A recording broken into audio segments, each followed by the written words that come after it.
سڵاوتان لێ بێ عزیزان بەیانیتان باش زۆر خۆشحاڵێ ئەم بەیانیەش لەگەڵتانین هاوشێوەی ڕۆژانی ڕابردوو بەرگە و بابەت و تەوەری جیاوازمان هەیە تێگەڵ کێشێکمان هەیە لە نێوان زانست و لە نێوان ئەدەب دەکرێت هەردوو بابەت سوودی بۆ ئێوە هەبێت. بانی باشاکار بانیتان باش بینەران و بیسەرانی کوردستان 24 لە هەر شوێنێکن ڕۆژێکی باش دەست پێ بکەن کەشێکی ئارام و خۆشی هەیە بۆ هیوام کە تەندروستێکی باشیشتان هەبێت ئەم کاتژمێرە لەگەڵ ئێمەیا بن تا بینەری ئەو بەرگە و بابەتانە بن کە ئێمە ئامادەمان کردووە. هەڵبەت بەرنامەی بانی 24 بەیانێک و نانێکی بەیانی هەمەڕەنگ وایە کە چەند بابەتێک و خواردنێکی تایە کە بە سوود بێت بۆیە ئەو بابەتانە لە سەرەتاوە هەندێکیان بە ئێوە ئاشناکەین دواتریش لەسەر تەوەرە گرنگەکان ئەو تەوەرانی کە دیاری کراوە بۆ ئەمڕۆ لەگەڵ کەسانی شارەزا قسەی زیاترەکەین. لە کەرکووک داوای نۆژەنکردنەوەی ماڵەوێرانبووەکەی شێخ ڕەزای تاڵەبانی دەکرێت. لە بازاری کۆنی زاخۆ هاوڵاتیەک ئەنتیکەخانێکی کردوتەوە کە کەلوپەلی تەمەنی 1000 ساڵی تێدایە.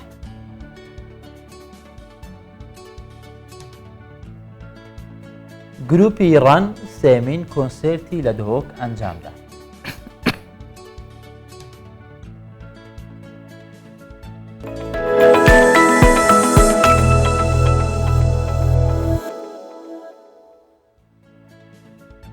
دوو هونەرمەندی کورد لە کەرکووک لە ڕێگەی شانۆوە ماڵەوێران بۆکەی شێخ ڕەزای تاڵەبانی پیشانی بەرپرسانەدەن. واشیانەوە کە خانووەکە نۆژەن بکرێتەوە بکرێتە مۆزەخانایان شوێنێکی کولتوری بۆی کە پارێزگاری لێ بکرێت.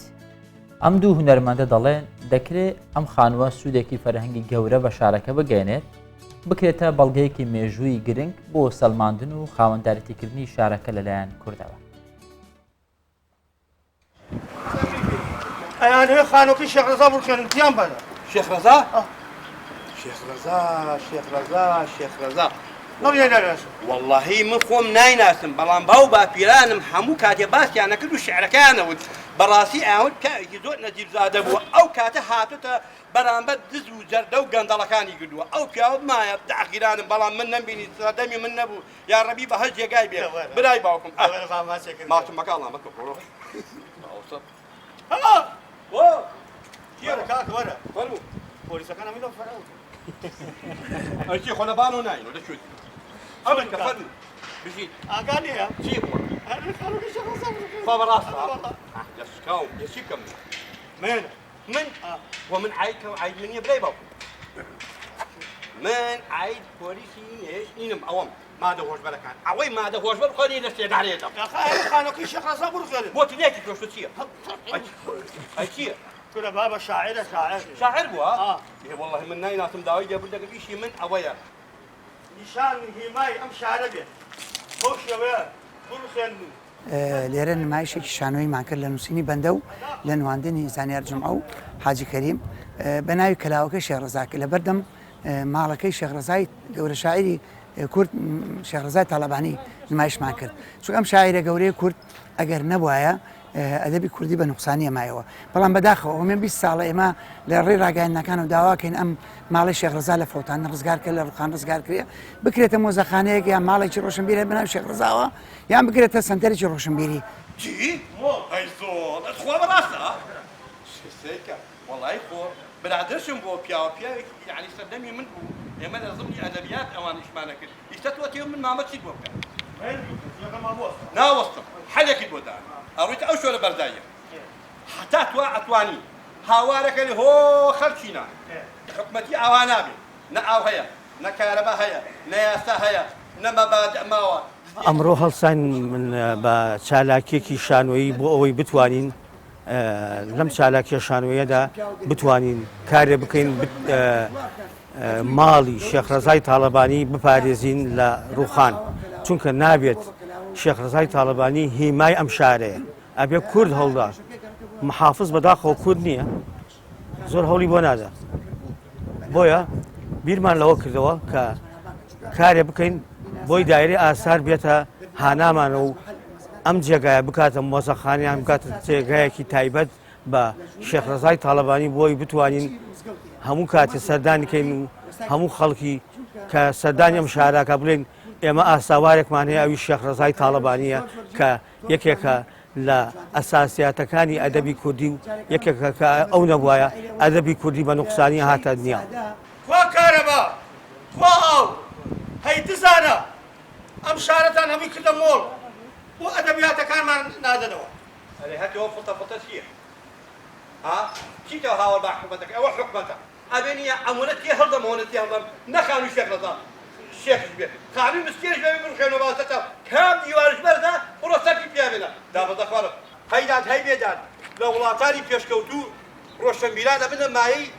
چارەستنی کێشە بەڵام لێرە ئەمانە بوونە دەسەرێشن دەکەوە پێشم دێش حەسبی الله ونعم الوکیل بۆ تو کوردی ناڵێ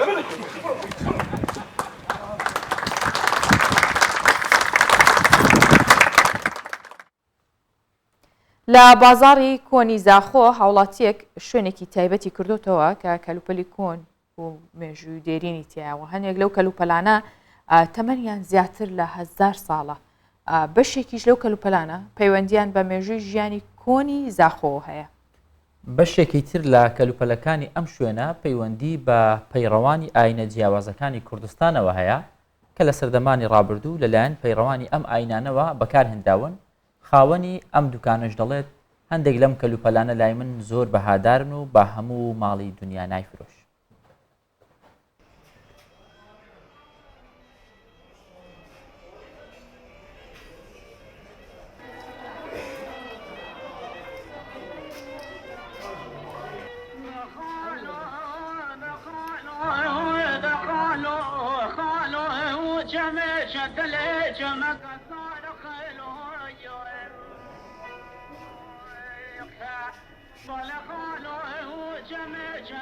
نواد شيت كافنن أيديت كافن حفيات يت جهيانا يت منا يت كردا يت مسيحيانا كريستيانانا تبيت اهتمامك باش تبيت دانا راستي بلكي كلا قدر وشلو نظنين بس هكا روجا كي هو اللي هات كوف كو بيجن سواح گشتیار هات نفیری نبود بلکه بس عندك دیج درو بین اهتمامك گلک مازن جو به خود دنا باشولا اول دف اروپیا گلک مهمه.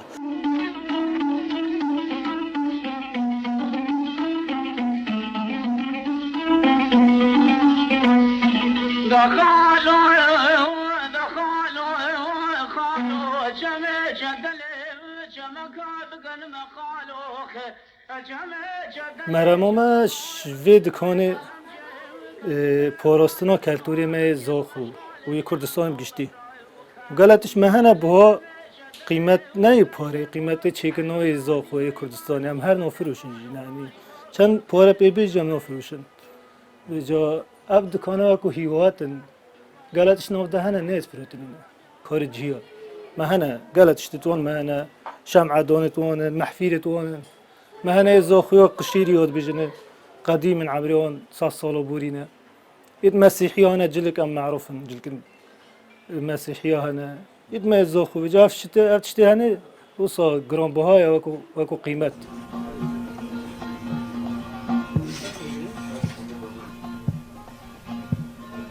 والله تدشتو زوزانة ملتي نبضة برانة أتروحونا غليدانة جيبوري عمري إنسانة أتروحونا غليدانة جيبوري عمري إنسانة كل عدلي من ولاد كسر عدلي من ولاد هابي ترجلات أخوك شغل گروپی ڕەن ئەم گروپێکی میوزیکین کە گروپێکی هوەریە سێمین ئۆپێرای کۆنسرتی خۆی پێشکەش کرد وەم جارش لە دووهۆک کۆنسرتەکەی پێشکەش کرد. ئەم گروپە بۆ دووەم جارە سەردانی کوردستان دەکەن کۆنسرتی یەکەم و دووەمیان لە سلێمانی و سۆران ئەنجامدا بوو ئەم جارە گواستیانەوە.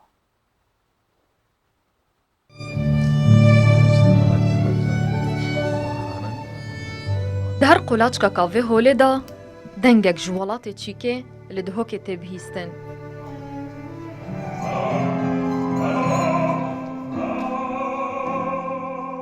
Tîparaniya honerê operayê bi mûzîk û stranên xwe yên cuda nimayişa xwe pêşkêş kirin.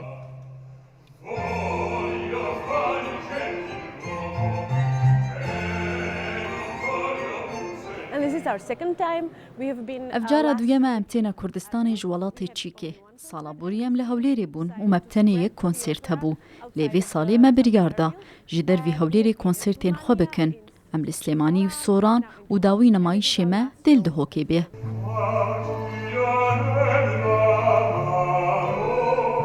Di vê konsertê da tîpa Renya Çîkî deh berhemên xwe pêşkêş kirin. Hindek caran bi tenê mûzîk bû û hindek caran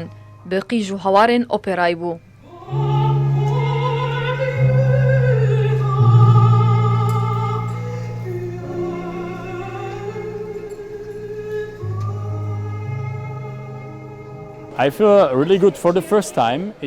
وەک دەستپێک مە زەحمەت دیت ئەم بینە کوردستانê و هوnerê xwe pêşkêş bikin ji ber ku du millet bi kulturê ciyawazin lê ev cara duyeye em tên û dema têkeliya xelkê vêrê dibîn dê bizanî çend rewşenbîr û têgihiştîne.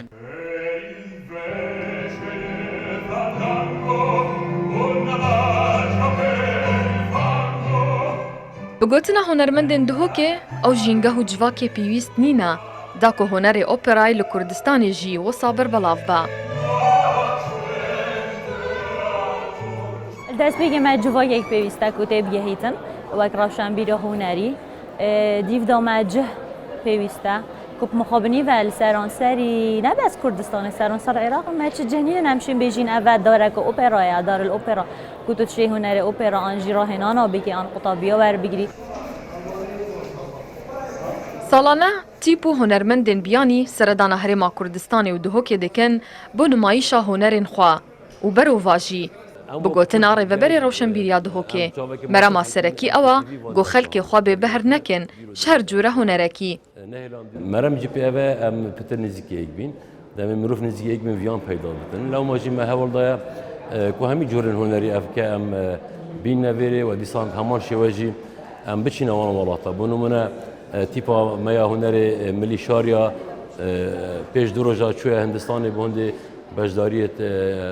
rojên wayên nişîmanî derketin dîsan keltûrê xwe nîşan didin.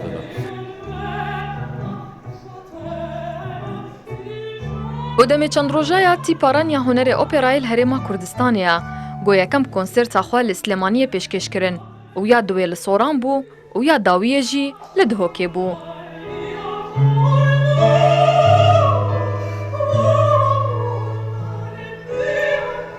Hevrist Recep, Kurdistan 24,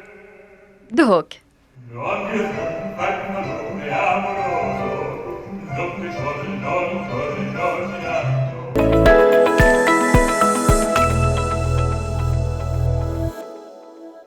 هەکار گروپەکە زۆر گروپێکی تایبەت بوون میوزیک و ئۆپێرا بۆ ئێمە تا ڕادەیەک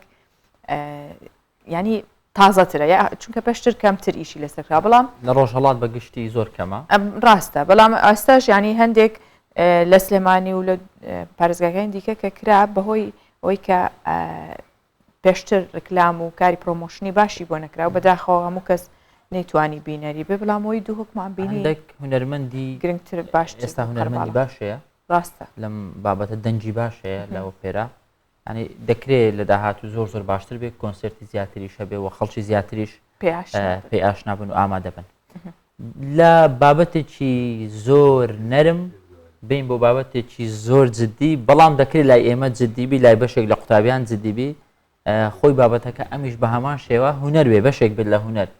ئەمەش بابەتی بیرکاریە بیرکاری کەم قوتابی هەیە لە ژیانی خۆی لەو کاتانێککە لە قۆناغەکانی خوێندندا بووە ئەم وانەیە تۆزێک بێزاری نەکرد بێت تۆزێک لە لای قورس نەبێ وای لێ نەکرد بێ بیاوێ ئەو ڕۆژە نەچێتە قوتابخانە پۆل بەجێ بێت ترسا بێت لە ڕاوکێ و نادڵنیایی لا دروست کرد بێ بەڵام وەکو هەکار وتی ئێستا ئەوەش وەکو هونەرێکە کە توانرێ لای قوتابی خۆشەویست بکرێ وانەی بیرکاری کەمێک بڕواناکەم هیچ کەم لە ئێمە هەبێ کە لەگەڵ وانی بیرکاریە تووشی دڵە ڕاوکێ و ترس نەبوو بێ و لەگەڵەوەشە تووشی نادڵنیاییەک بوو بێ لەگەڵ مامۆستایەکە یان ترسا بێ لە مامۆستای بیرکاری زۆر ڕاستە لەسەر ئەم بابەتە دەوەستین بۆ ئەوانێک کە قوتابین ئێستا نزیکەی مانگێکە وەرزی نوێی خوێندن دەستی پێکردوێتەوە بەشێک لە قوتابیان تاوەکو ئێستاش لە بیرکاری کێشەیان هەیە چۆن وا بکەین کە بیرکاری ببێتە وانەیەکی خۆشەویست لای قوتابیان ئەو هوەرانە چین کە پێویستە مامۆستا بەرامبەر قوتابیان لە کاتی وانەوتنەوەکەی بەکاری بێنێ. میوانێکمان لەگەڵە بەڕێز فەریدون ساڵح خۆشناو مامۆستای بە ئەزمون و نووسەر و ڕاهێنەر و شارەزای بواری پەروەردە زۆر زۆر بەخێر بێ. مامۆستا فەریدون بەخێر بێ. زۆر سپاس. ئەمە سەبا جارە لەوە دەست پێ بکەین خۆت لە کاتی یعنی ئەو کاتی کە قوتابی بووی با بتگەڕێنمەوە بۆ کاتە وانەی بیرکاری لا چۆن بۆ خۆشە ئەو ترس و عقدەیەوە هەبوو لەگەڵ دەرسەکە؟ وەڵای وەک خۆم باش بووم یەکێک بوو لە دەرسە باشەکانە لە بەرەوەش چوومە قسمی بیرکاری چونکە حەزم هەبوو لەو بابەتەی بابەتی بیرکاری ئەگەر تێگەشتی زۆ زۆ ئاسانە بەس کێشەکە لە چ دروست دەبی زۆر جار هەیە بە تەڵەبەکان لە بابەتەکەی تێناگەم بۆ نمونە مەسەن ئەمە زۆر زادرن جاران یان لێکدان ئەگەر تەڵەبە بزانێ ئەو جارانە دووبارە بوونەوەی کردداری کۆیە بۆ ئەوەی کردداری کۆ بە درێژی نەنووسێ بە کورتی بنووسێ ئەمە جارانی بۆ بەکاردێن یان بۆ نمونە توانمان هەیە ئەگەر تەڵەبە بزانێت توان چیە دووبارە بوونەوەی کردداری جارانە ئەوە تەڵەبە لەکنی ئاسان دەبێت یعنی ئەتو دەڵێ توان چوار ینی ئەمە جاران ئەمە نەبوو هەر کە ئیتر ناوێک هەبوو پیانە و بیرکاری و مامۆسای بیرکاری ڕاست لامانە بووە دێوەزمە ینی بۆچی ئەوەنە ئەترسین بەڵام ئێستا باشترانی تەلەبە بۆچی ئەوەنە بەلای قورسەوانی بیرکاری و ئەستەمە من دەتوانم نمونێکت بۆ بینەوە کە دوێنێ دەگەڵ مامۆستایەک برادرم کە لە خوێنی باڵەوە گیراوە گوتی یەکەم ڕۆژ بوو دوێنێ دەستپێکردنی خوێنی باڵا گوتی هەر چوینە ژوورە دکتۆرێکی بەڕێسات بوو ژوورە گوتبووی هەمووتان ساقی دەبن هەمووتان ئەوە دەبن نازان دەبن ئۆزە هەر اختصاصی بیرکاری یعنی لێرە ئەتوو دەرکەوتنی یەکەمی مامۆستا زۆ زۆ مهمە ئەتوو ئینسان کە لە ژینگەیەک دەستە ژینگەیەکی نوێ مێشێک ترسی هەیە ئەتوو ئەگەر هاتی ئەو ترسە لای قوتابی نەهێشت ژینگەکەی نوێیەکە لای خۆشەویست کرد دەرسەکە ئاسان دەبێت بەس ئەتوو هەنگاوی یەکەم بە ترسەوە دەست پێکرد هەتا کۆتای هەر بە ترسەوە دەست پرسیارێکی دڵنییا پرسیاری زۆربەی قوتابیانە بزاندرێ ئێمە یان قوتابی ئەم سین و سادە بۆ دەخوێنێ چ پێویستمان پێ لە داهاتوو بەڵێ سین و ساد بۆ نمونە ئەمە بەسترین نمونە هەرچەند لەوانەیە بڵێ ئەوە ئیشی تونێ ئیشی وەستایەکە بۆ نمونە تو دەتوێت لا دیواری چاپی وایە درێژی هەیە و پانی هەیە یعنی ئەوە سینە ئەوە سادە یعنی ئەکسە ئەو وایە ئەگەر ئەتوو بتەوێت بەبێ ئەوەی ینی ئەتو کەسکی خوێندەواری خۆ خوێندەواری بەزەوە نیە ئەتوو بتوانین کتێب بخوێنیەوە خوێندەواری ئەوەی ئەتوو بەشێک لە کێشەکانی خۆت بخوێنیەوە مەسەن تو دەتوانانی زۆر بە ئاسانی ڕوبەرت خوێندووە ژمارە ئەو بڵۆکانی کە لەو دیواری پێویستە بۆ خۆت بدۆزیەوە بیزانی وایە یان بۆ نمونە هەر ئەو ئەکس وایە لە بەرنامەی ئەکسل بەکاری دێنی یعنی وەکو داتابێز ئەتوو ئیشت بە چییە گۆڕا و نەگۆڕ ئەو گۆڕاوە ئەتوو ئینپوتی دەکەیت لە داتابیسکەی کە داخلیت کرد ئاوتپوتەکەی مەزبوط دەداتێ یعنی ئەمەلیەکە لە پشتەوە هەمووی بیرکاریە زۆربەی کارەکان کە ئەمە دەیکەن کارەکەمان دەزانم لە خۆڕان بەڵام ئەمە پرسیاری زۆرێک زۆر لە قوتابیان کاتێک کە لە کۆمنت لە سوۆسیال میدیا بابەتێکی لەسەر بیرکاری دەنووسن دەڵێ 20 ساڵە خوێندنم تاواکرێت تا ئێستا ئیشم بە سین و سادنەوە بۆیە ئەو پرسیارم کرێگە نەدەزانم زانستە و زانستێکی زۆر زۆر گرنگە و لە زۆربەی بوارەکانیش بەکاردێت ڕاستە هەر بۆ ئەو نیە کە تۆ ڕاستە و خۆ سین و سادەکە بەکاربێنیتەوە کومەوەی مامۆساوتی باشە چۆن وا بکرێت ئەم بیرکاریە ئەم سین و سادە وا بڵێن لای قوتابی خۆشەویست بێت بە تایبەتی لە قۆناغی بنەڕەتی ئەگەر بێت و شێوازی دەرزگوتنەوە کە بە شێوازی یاری بێ چونکی ئەمە دەڵێن قوتابخانە یعنی ماڵی قوتابی یعنی تەڵەبە حەزی لە یاریە بە تایبەتی لە قۆناغی بنەڕەتی ئەگەر بێت و ئەو تەڵەبە بۆ نمونە کردداری کۆی بۆ باز دەکەی 4 کۆ 5 ئەتوو دەتوانی 4 سێ و 5 پرتەقال بێنی یان 4 سێ و 5 سێوکری بێنی پێکەوە کۆیان بکەوە یان 4 سێ و دیگە 5 پرتەقال ناتوانین پێکەوە کۆیکەوە ئەو پێی دەڵێت چێ ڕادەی لێک نەچوو یعنی تەڵەبە یەکسەر تێدەگا ڕادەی لێک چووچە ڕادەی لێک نەچووچە یان بۆ نمونە ئەتوو دەتوانی بە دوو بۆڕی ئەوەی هەیە کلینکسی ناوەندەکەی بێهێنی لەولا لەو لایدانێ چەند تۆپەک بێنی لە بنیشی سەبەتێکی دانێ 3 تۆپی لەو لایدانێنێ 4 تۆپش لەو لای کۆ دەبێتەوە دەبێتە مەسەن 7 تۆپ کەواتە ئەلێرە چ دەبێت تەڵەبەکە بە یاری فێر دەبێ و هەروەها دەرسەکەشی لا خۆشەویست دەبێت لەبەر ئەوەی هەم بە چاو دەیبێنێ هەم هەستشی پێ دەکات بەدەست کەواتە ئەوە بە ئاسانی لە بیری ناستەوە بە هەمان شێوە جاران بۆ نمونە ئەتوو دەڵێ 4 جاران سێ یعنی 4 دانە سێ لە تەنیژە کۆیکەوە ئەتوو مەجموعە شتێک دێنی چواردانەیە یان سێدانەیە ئەگە چواردانی بی سێدانی دادنێ ئەگە سێدانەی بی چواردانی دادنێت زۆر بە ئاسانی تەڵەبەت تێدەگا کە کردداری جاران چێ دووبارە بوونەوەی کردداری کۆیە ئەو وەختی لە بیریشی ناچێت زۆر شتی تر هەیە مەسەن لەوانێ ئێستا زۆر کەس بڵێ ئەو مامۆستا بۆ بنەڕەتی ئەمە خێراییمان هەیە لە فیزیای لە ئامادەی خێرایی چییە بخۆی ئەو لادانەیە گۆڕانی لادان لەسەر چی گۆڕانی کات یعنی داتاشاو ئەوە لە قۆناغی دوازێ ئەمادی دەخوێنێ ئەگەر تەڵەبە مەفهومەکەی تێبگا زۆر بە ئاسانی دەتوانێت چ بکە شتەکەی دەبگان یان لاری دەخوێنێت لاری چییە یعنی لاربوونەوە مەسا تو جادەیەک تێ دەڵێ ئەوە لاریەکەی ئەوەندەیە سلۆپەکەی ئەوەندەیە یعنی ئەگەر بێت و 5 دقی یەکەم یان 2 دقی یەکەم پێش ئەوەی بستە ناو بابەتەکەم زۆر جار پێ دەڵم سوپ پێش خواردنەکە سوپەکەی دەدەمێ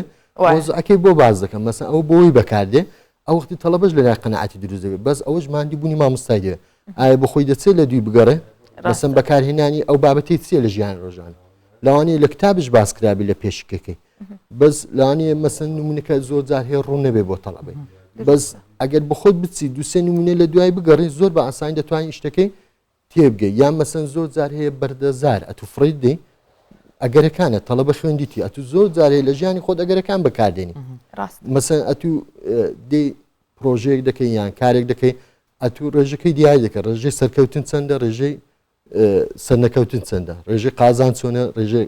زەرەکەی سافرەی دوجارێکیان مامۆسایەکم هەبوو لە سەرەتایی طبعاً لێرەوە هەر خۆشەویستیم بۆی هەیە هەموو کاتێک زۆر جوان تێگەاندین وتی ڕامەکە لە بیرکاری چونکە لەم ژیانەت هەتا ئەژمری بیرکاری بە دواتەوەی زۆر ناخۆش بوون جاوام زانی لام قورسەکەوتی وانە ڕۆژێک کامریەڵە چەند مەتر چیان بۆ کرد ئەویان چەند بۆ وتی هەر ژمارەیەتی ینی هەتا ئەژمری هەر بزەبت ینی هەموو ڕۆژێ هەموو ژیانی کەواتە بیرکاری بکە بە هاوڕێی خۆت لە بروی لە ژیان و مردن لەگەڵتە مامۆستافەریدون ئێستا زۆر جار منداڵانمان شێواز یاریکردنیان بەراورد بەڕابردوو گۆڕدرایە یعنی ئەو یاریە هزریانەی کە هەیە تا چەند یارمەتی دەردەبێت لەوەی منداڵەکان قوتابیەکان بیرکاری باشتر وەربگرن تا چەند بیرکاری لە بەرچاویان ئاسانتر دەبێت ئەم یاریە مێشکیانە هزریانەکە دەیکەن بۆ نمونە ئەمە لەوانەیە ئێوەی بەڕێزش ئەو یاریتان بەکارهێناوە زار و مار ئەگەر سەیریکەن ئەو زار و مارە کۆمەڵە شتێکی زۆر مهمی تێدا یەکێک لەوان ژماردنە یەکێک لەوان فێر دەبێت چۆن بەرەو پێش بچێ چۆن مەسەن ئەتو جاروێ یەک قوربانی دەدەی لەگەڵ یەک خانوت ماوە بگەی ئاخر قۆناغ یەکسە دێ و خوارێ سفر دەبێەوە بەس کۆڵ نادێ بەردەوام دەبێەوە یعنی زۆر یاری هەیە کۆمەڵم واتایەکی زۆر جوانی تێدایە دەتوانی ئەو قوتابیە فێر بکە کە مەسەن ژماردن زۆر بە ئاسانی یەک دوو چەند هەنگاو دەڕوە یعنی دەتوانی مامۆستا کۆمەڵە یاریەک بەکاربێنێ بۆی دەرسەکەی لە لای ئاسانتر بێ یاریەکان ئێستا زیاتی بتنێت دیجیتاڵی بە هەمان شێوە لە ئایپەدیش کۆمەڵە سایتێکەیە کۆمەڵە ئەوەیەکەیە ئەم بۆ مناڵ خۆم بەکاری دێنم زۆر جار هەیە ئایپەدی دەدەمێت بەس دەخۆم لە تەنیشتی دەم بۆ نمونە یان دایکی لە تەنیشتی دەبێت دەڵم ئەو یاریە بکە بخۆشە حەزی دەستێ یعنی ئیسفادەی زیاتر دەبێت ژمارەکان بە ئاسانی فێر دەبێت جارانکردن بە ئاسانی فێر دەبێت بۆ چونکی شێوازی یاریە بێزان نەبێت بەس ئەتو وەرە وەرەقەکەی بدێ وەرەقێکی ڕق و هیچ ئەوەی تێدانیا هەستێکی بەرامبەر ئەو تەڵەبەی تێدانە یان ئەو مناڵی تێدانە بێزار دەبێت یەک جا دوو جا دەنووسێ دەری با بەسە مامۆستا بێزار بوو بەس ئەگە بوو مەسلەی یاری اینجا هەم بە شێوەی کلاسیکی مەسەلەن یاری دەتوان بخۆمان دروستکەین یان بە شێوەی دیجیتال ئەوە ئیشەکە چ دەبێت خۆشتر دەبێت یان زۆر جار هەیە مەسەمە پار پێشبڕکەی کە زانستی ما کرد هەر پێشبڕکەکە چ بوو هەر لەسەر بابەتەکەی بوو لە بابەتی بیرکاری و ئینگلیزی و عەرەبی بۆ نمونە ئەمە هاتین چماکە پێش کۆرسەکەی یاریەکەمان کرد پێشبڕکەیەکەمان کرد هەم جێوەک بوو بۆ تەڵەبەی هەمیش معلوماتەکانی هەموو دووبارە کردەوە یعنی زۆر جار هەیە یاری زۆر زۆر گرنگە بۆ قوتابی چونکی ئەو کەشەی خۆشتر دەبێت ئەتوو ئەگەر وەکو سزنەکرد لێکرد لە ناو قوتابخانە هیچ مەجال نەدا بجوولێ یان خۆشی خۆی دەرببڕێ یان چەپڵەیەک لێدایان ئەوە بکە بەڕاستی بێزار دەبێت لە قوتابخانەیە وەکو کابرگوتین لە قوتابخانە شەڵدێ یعنی خواخوایتی جەرز لێدا بستەوە ماڵێ بەس ئەگە کەشێکی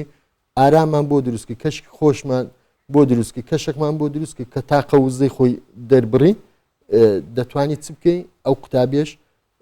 زیاتر حەزی بچی بۆ قوتابخانە زۆر جاهێ مەسە مامۆستا بیرکە دەڵێم دەرسی لە پاشم دەرسی وەرزشم دەوێت یعنی ئەتوو بەس وەرزشی هەیە بچی ئەوشی لێ بستنی ینی ئەو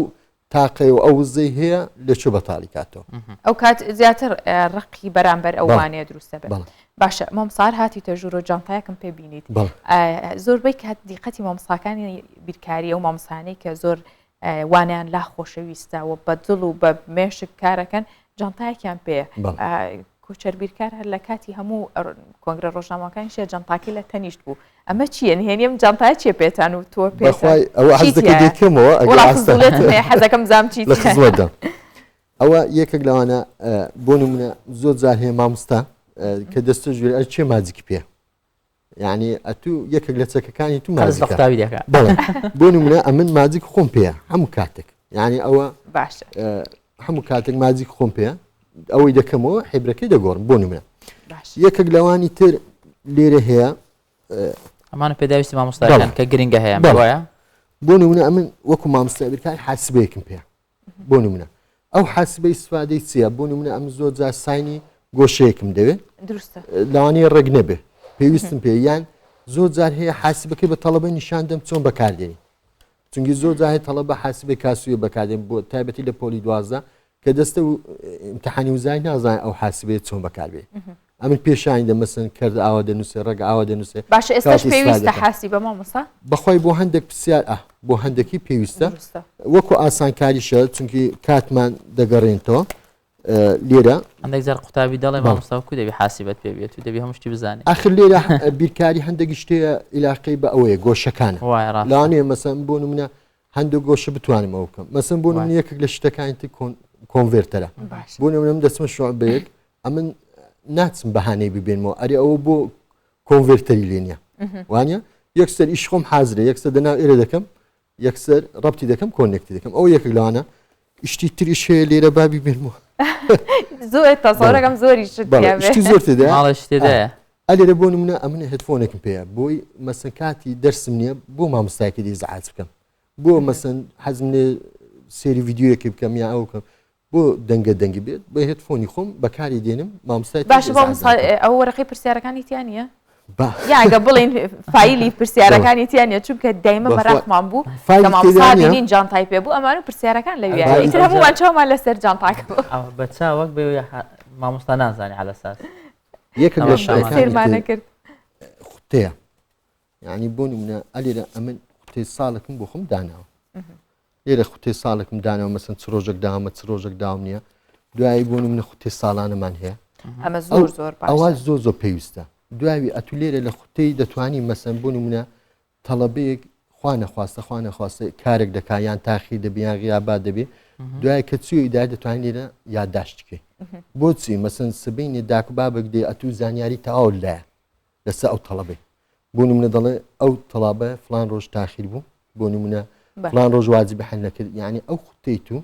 شتێکی زۆر پێویستە زۆر جار ئەم لاوانی پێشتر بەخۆشم کەیفم پێ نەدەهات ئێستا زۆربەی مامۆستایان کەیفیان پێ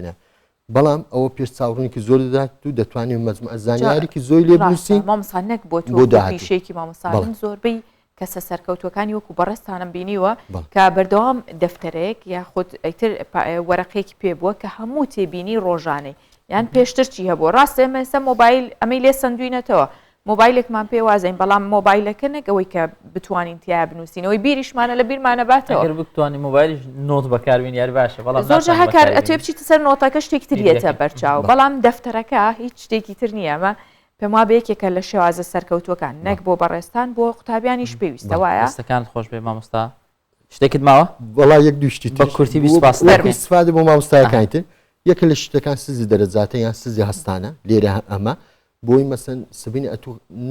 غەدر لە تەڵەبەی بکەین نە یارمەتی بێت تەڵەبەش ناتوانین بێت بڵە مامۆستا و غەدر لەم کردووە یان دەرەجە لێشکانمە ئەو وەختی حساب کتابەکە ڕقەمەکەی دەگەڵ دەکەی ئیشکت تەرتیبە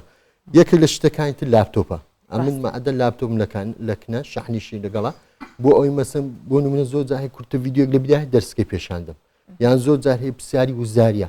ئەمن ئەگە هەم پرسیارەکان بنووسمەوە وەختی زۆر دەوێت دەتوانین پرسیارەکانیان پێشاندەم پێکەوە حەلی دەکەین یعنی یەکێک لە شتەکانی تر تەکنۆلۆژیا زانیاری ئێستا دەستکردی زیرەکیش هاتوو زۆر دەتوانین ئیسفادە ئێمە لێرۆ ئیرەیە بین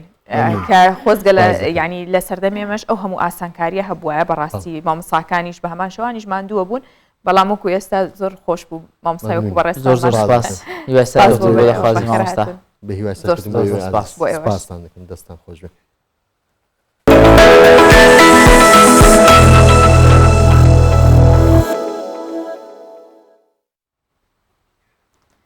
ئێستاش با بەیەکەوە بینەری کەشوهەوای شارەکانی کوردستانی گەورە بین.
ئەمجارە بابەتێکمان هەیە بابەتێکی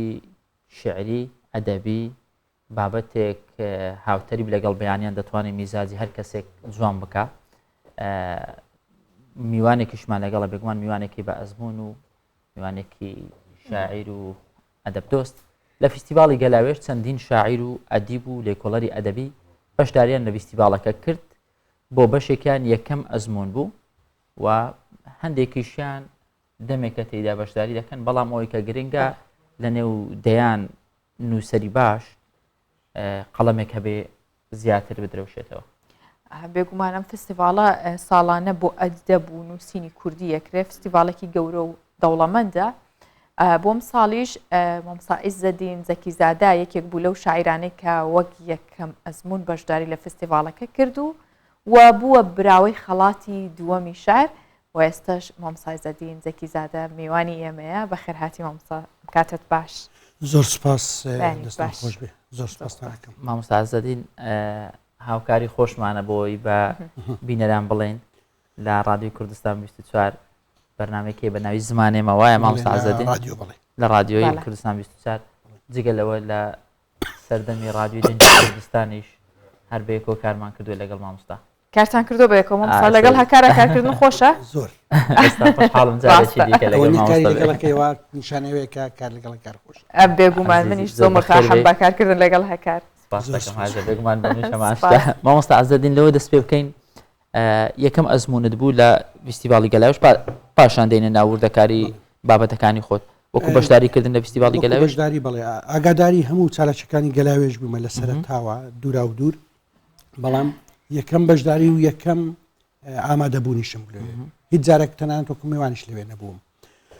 بەڵام ئەمجارە لەسەر داواکاری نزیکەکانم هەم لە نێوخانەوادا هەم لە برادەران بمبورە و حساسیە زۆر دەرەرەسان بە هیوای جوکی گۆڕاوەتر هەمومانەوە توش بووین گوتیان ئەزمموی تو لە سیڤی خۆت پێویستە بەشداریەکی گەلاوێژت هەبێ منیش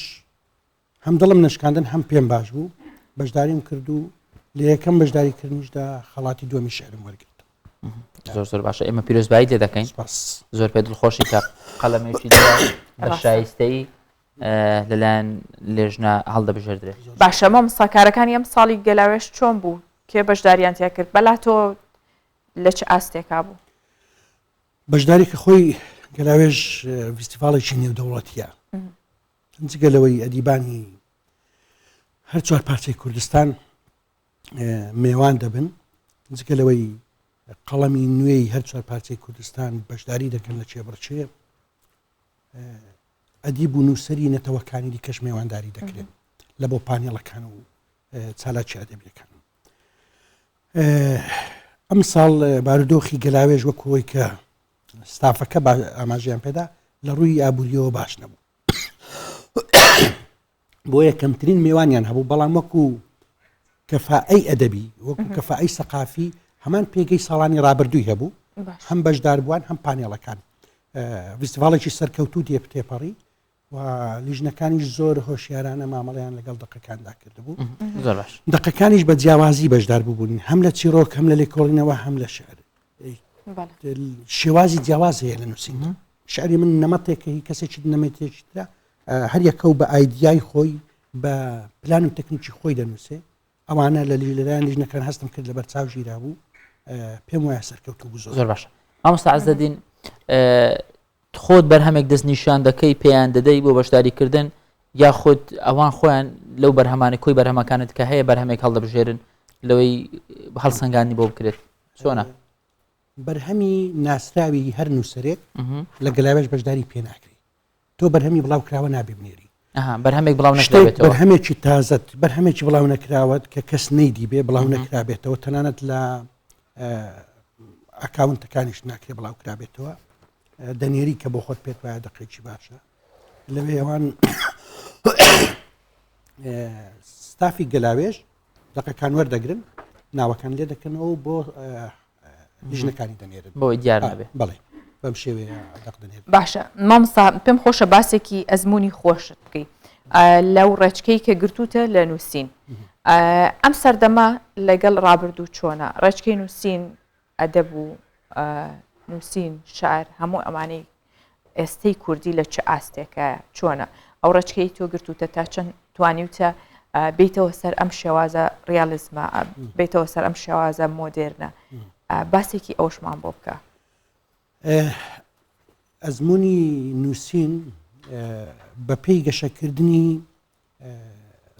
سەقافەی نووسەر دەگۆڕێ قۆناغ بە قۆناغ هەڵدەکشێ من لە قۆناغی سێمی نووسینی خۆم دام ئێستا پێشۆباران یەکەم ئەزمموی منەکە قۆناغی سەرەتای تەمەنمە لەو کاتەدا زیاتر شتەکان ڕۆمانسی و گەنجانن لەو کاتەدا مرۆڤ دنیایەکی هەیە لە نێو دنیای خۆی دابیر دەکاتەوە قۆناغی دووەم هەڵوەستەکردنە لە ڕووداوە کۆمەڵایەتیەکان ئەو شتانەی دەوروبەر ڕوو دەدەن پەیوەندیان بە تۆ بە مرۆڤایەتیەوە هەیە مرۆڤ تەنیا خۆی لە بیر نییە لەوێ لە قۆناغی یەکەمدا تەنیا خۆت لە بیرە دواتر خۆر لە چاوی دایکم هەڵدێ دووەم کتێبی منە لێرە ئەو دەقانە زیاتر دەبینرێ قۆناغی دوای ئەوە مرۆڤ کە توانای بیرکردنەوە و تێڕامانی فراوانتر دەبێ بە دەوروبەر ڕازی نابێ بە تەنیا دەیەوێت دەرەوەی گردردونیش ببین دەرەوەی زەوی تێی بکە پەیوەندی لەگەڵ خوددا پەیوەندی لەگەڵ ئاسمان پەیوەندی لەگەڵ هەموو ئەو شتانەی لە دەرەوەی زەویش هەن و پەیوەندیەکیان بە زەویەوە هەیە دنیای خەیاڵیش لەوێ فراوانتر دەبێ فانتازیا هەڵدەکشێ بۆیە لە قۆناغی دواییدا تەنانەت لەو دقیقە نۆستالیژای خۆڵە بەشداریم پێکرد بوو لە فیستیڤاڵی گەلاوێژ هەندێک تەقسی عیرفانی تێدایە تەنانەت ئاەتێکی قورئانیشم تێدا بەکاتە گەڕانەوە بۆ کلاسیک و تێکگەڵکردن عیرفانی لە دەقی نوێژدا هەیە تەنیا ئەوە نیە کە ئەوەی مەحوی و ئەوانی دی نووسیویانە و لە کلاسیکدا هەیە عیرفانی بە شێوازی مۆدێرنە بە نووسین بە شێوازی شعری ئازاد و نوێ. باشە ئامۆستا ئازادی پرسیارێکی زۆر تەقلیدی هەیە بەردەوام کاتێک لە بەرنامەکان لە دیدارەکان لەگەڵ شاعیرێکدا دەنیشتن پرسیاری دەکرێت بەڵام هەر شاعیرێک وەڵامێکی جیاوازی هەیە بۆ ئەمە مەسەلەن دەڵێ کاتێک تۆ شعرێک دەنووسی ئامادەکاری بۆ نووسنی ئەم شعرە دەکەی یاخود ئیلهامێکە هاتووە دەتەوێت ئەم ئیلهامەدا بڕێژی بەڕاستی پێدوانیە ینی شاعیر یا نووسین پێویستی بە تەکنیک هەبێ پێویستی بەوەیە کە شاعیر کار لەسەر بکە لە ڕووی وشەسازی و هەموو ئەمانە شعر نووسین ڕێژەیەکی زۆر کەمی ئیلهامە ڕێژەیەکی زۆر ئەوەی تر کار لەسەرکردنە کار لەسەرکردنە پێم بڵێ شعرێکم بە بنووسە لەسەر فڵان شت دەتوانم بەڵام ئەگەر ئەو پرۆژەی شعرە ئەو بابەتی ئەتوو پێشنیاری دەکەی یان داوای دەکەی لە من لەگەڵ ئایدیای من تێک نکاتەوە دقێکی زۆر ناوازە دەرناچێ من پرۆژەیەکم هەیە لێکۆڵینەوەیەکی فراوانە لەسەر ئەوەی ئایا شعر بە پرۆژە دەنووسرێ یان ئیلهامێکە یان سوڕێکە و خیاڵێکە ناکاوێک بۆ دێو دەینووسی نا لەسەرەوە نوکتێک مەبیراتەوە خۆشەوە بڵێم برادێکم بۆی ژێڕامەوە باسی ئەوەی دەکراتێکەوە باسی نووسینمان دەکرد ئەوە ئیلهامە یاخود دەبی کاری لەسەر بکرێ گوتی برادێکم هەیە شاعیرە شعر دەنووسێت جاروبار گوتی دەڵێ ئیلهامە کە بۆم دێ بەخۆم ڕناگەم دەرێت جارێک لە بازار بووم بۆم هات قەڵەم لە مرورێک وەرگرت ئەوە شێ گوتم ڕێژەیەکی ئیلهامە ڕێژەیەکی کەم بەڵام من شەو هەبووە خەوم ناتۆ پارم داوتۆ بیرکردنەوەم ڕۆیشتووە شتێک لە خەیاڵم دروست بووە دقێک بووە یعنی شتێکی زۆر جوان خۆڵقاوە جاری وا بووە سەر قەڵەمێکم نووسیوەتەوە دوایی نووسیومە فراوان بۆ پاشە زۆریش جاریش وا بووە گوتم بەیانی دەینوسم و بەیانی ساوم لە بیرم نەبووە هیچ بووە لە بیرم نەماوە بەڵام کار لەسەرکردن زۆر گرنگە بۆ دەق پێدا چوونەوە ئەن تۆ کە خەیاڵێک دەکەی بەڵام شعر دەبێت بەڕاستی بە پرۆژە بنووسێ چونکە دەبێت ئامانجێک هەبێ تۆ شعر دەبێت سێشت لە خۆی بگرێ یەکێکیان دەبێت قەزیەیەکی پێبێ قەزیەیەکی پێبێ ئەگەر لە شعردا قەزیەیەک نەبێ شعرەکە هەرچەند وشەی جوان سوورەی سەرنجاش دەبی لە دواییدا تۆ هیچت لاگەڵاڵە نابێ وەکو دیمەنێ فۆتۆیەکی جوان هیچ سروشتە دارێکە بەردێکە ئاوێکە تەواو بەڵام ڕووداوی دەبێت لە ناودا بێ شعر جا جگە لەوە دووهەمیان دەبێت زمانێکی زۆر هەستیاری تێدا بێ ئەو کەسی شعر دەنووسێت دەوڵەمەند بێ بە جامام ساوە ویستم ڕێک پرسیاری ئەوەت لێ بکەم زمانی کوردی بە هەموو زاراوەکانیەوە ئەتوانین بڵین دەوڵەمەندە ئەتوانین بڵین ئیلهام و نووسین و قەڵەمی شاعیرێک پڕاکات یان چۆنە ینی تۆ تا چەند سوودت لە زمانی و زاراوە جیاوازەکانی سارم زۆر پێ خۆش بوو چونکە هەمومان شاعیرین تۆ کاکە کار فلان فلان تەنانەت لاڵێکیش بەڵام وەکو کردە فەلسەفیەکە دەڵێن هەمومان فەلسەفە دەزانین بەڵام کاممان وەڵامی فەلسەفیمان پێ و کاممان دەتوانێت تاوتوێ بکە بگاتە ئەنجام شعریش بە هەمان شێوە هەمومان هەستە شعریەکەمان تێدا هەیە بەڵام کەرستەکانی کارابوونی شعر لە ناوماندا لای چێ هەیە زمان گرنگترینە دواتر خەیاڵکردنە بیرکردنەوەیە دواتر گەشەپێدانی خیاڵە لە ڕێی زیاد بیرکردنەوە و خوێندنەوەی زۆر زام بۆ من تۆکمەترین شت لە نووسینی عەزەدیندا زمانە بەڕاستی چونکە من زۆر گرنگی بە وشە سازی دەکەم دەدەم لە نووسیندا خەیاڵەکە سیناریۆی شعرەکە هەیە بەڵام لە زمانی کوردی وەکو گوتت زۆر دەوڵەمەندە هاواتای زۆرە وشێک لە نێو ئەو ڕستەیەدا ئایا ئەو وشە جوانتر دەکەوێیان ئەوە من لە نێو هەمویان و یەکێک هەڵدە باشترین هەڵدەبژێت ئەمە ئەو شعرەیە کە بەشداریت پێکرد بوو لە فستیڤالێک لەو بڵاونامەی فستیڤالەکە ئەمەد لەسەر کاغەز نووسی بوو ئەبا بۆ خۆم نووسیم گوتم چونکە ماوەکەی کورت ئەگەر پێویست بوو بخوێنەوە لەو دوسێ چوارینە شتێک دەخوێنینەوە پێمان خۆش باوکەینە کاتەکەمان بەرەو کۆتایی دەڕ زۆر باشە سێ چوارینە دوودانیان لێ دەخوێنمەوە حەزەکەیان زۆر باشە. ئەمە سوارینی یەکەمیان سوارینێکی عیرفانیە باسم کرد کە من زیاتر شعری ئازاد دەنووسم بەس ئەو ماوەیە هەندێک گرنگیم بە سواریندا. دیل و مەستی دوو ئەوینم چاو لە ڕێ سەر لە سجود عشقی یار و عشقی خالق لەو ڕۆژەی هاتمە وجود بۆیە دوو ئاوڕ مراز من یەک تکایە و یەک نزا ئاوڕێ ئاور دەهێنێ و ئاوڕێ ئاور دەبا. ئەوەی دووەمیان گەمەکردنە لە نێو مانایی وشەدا وشەی لێکچوو بەباچ و دەنجی من بۆوی کە بیستبێتی بەبا ناچێ بەباچ و دەنجی من بۆوی کە بیستبێتی بەبا ناچێ بەباچ و هۆشی بابایێ بڵێ دەنگ قەت بەبا ناچێ ئەو ببیستێ یانە بیستێ با دەنگ دەبا دەبا لاچێ گوێ قولاغبی پەیام هەردێ ئەگەر باێ بەلات داچێ. دەست خۆش مامۆستایان دەست و پەنجەت هەتبین بێ خۆشحاڵ بووین کە ئەمڕۆ زۆر خۆشحاڵ بووین بەردەوامی منش هیوای سەرکەوتن و بەردەوامی بۆ ئێوە و بۆ کەناڵەکەمان بۆ دەستگاکەمان نەخوازم دڵخۆشم لە ماڵی خۆم میوانم و هیوای سەرکەوتن و بەردەوامیش بۆ گەلاوێژە خوازم چونکە فیستیڤاڵێکی نێودەوڵەتی زۆر جوانە و پێناسەیەکی جوانی کللتور و ئەدەبیاتی کوردی بەجیهان گەیاندووە. خوازیارم لەو جۆرە فیستیڤاڵانە لە شارەکانی تری کوردستانیش و بەتایبەتی لە پایتەختی هەرێمی کوردستان گرنگی پێ بدرێ و کاری لەسەر بکرێت. زۆر سپاس بۆ ئەو گرنگی پێدانەتان منەتبارتان کردم. بەخێر هاتن ئێوە ماڵی خۆتانە. سپاس.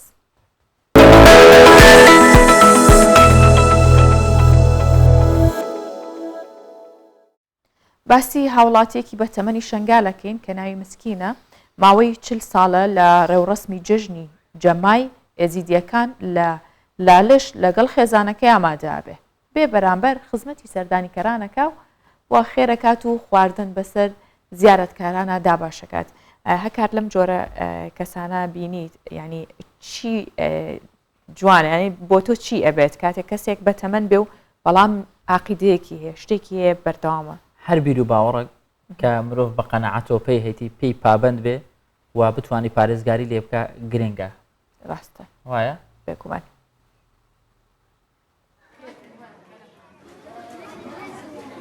الئێزیتای ئەمەدا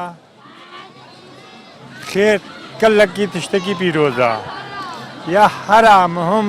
خێرە ناوێ خودێ خۆ خێرە چی ئینسانێکە ئەبریەکێ دەچوو شغلک دیکەتە پیشیاویدا گۆ خاترا خودێ هەنگێ خودێت بینێ وەکو دو کەسی خودێ نەدیتیا هەچیکە گاواکە خودێ کەتە دلێتە دەتە شغلەکە باش کرد تا خێرە کرد تا خزمەتە کرد تا دۆکردنە شەرتە پێکانین هەما چ تشتی کە خودێژی حەز بکات تا کرد هەنگێتە خودێت بینی ناوێ خودێ بۆ خێرە.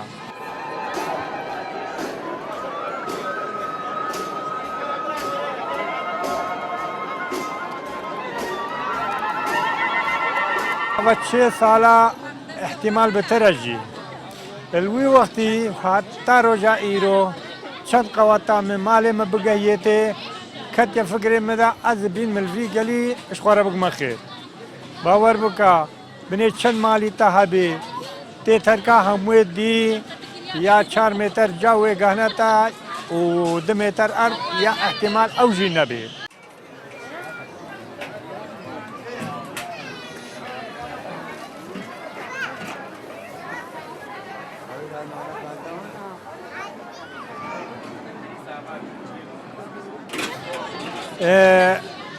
گوه ما دیم المیوانایا میوان غریب میوان خودیا و باور بکا حقا تخیره که بیا که بگینی ما بجدش کی دینی کی انسان و التلقا بو تخیره بی بکیل بادله می وکا بریتا بی چما خودت کویا دلیتا رحمه خودت کویا دلیتا ده تبه تخیره که بی بکی او بشر همو بشری خودیا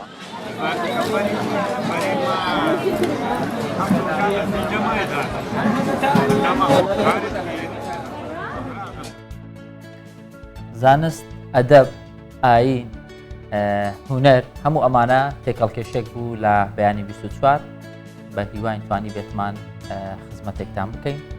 و لەگەڵ کوردستان 24 بمێنەوە لە داهاتوو بابەتی باشتر و گرنگتر و زانیاری زیاتر هەیە. هەمیشە بینەری وە بیسەری کوردستان 24 بن بە هیواین کە تەندروستێکی باشتان هەبێ و ڕۆژێکی خۆش بۆیەوە.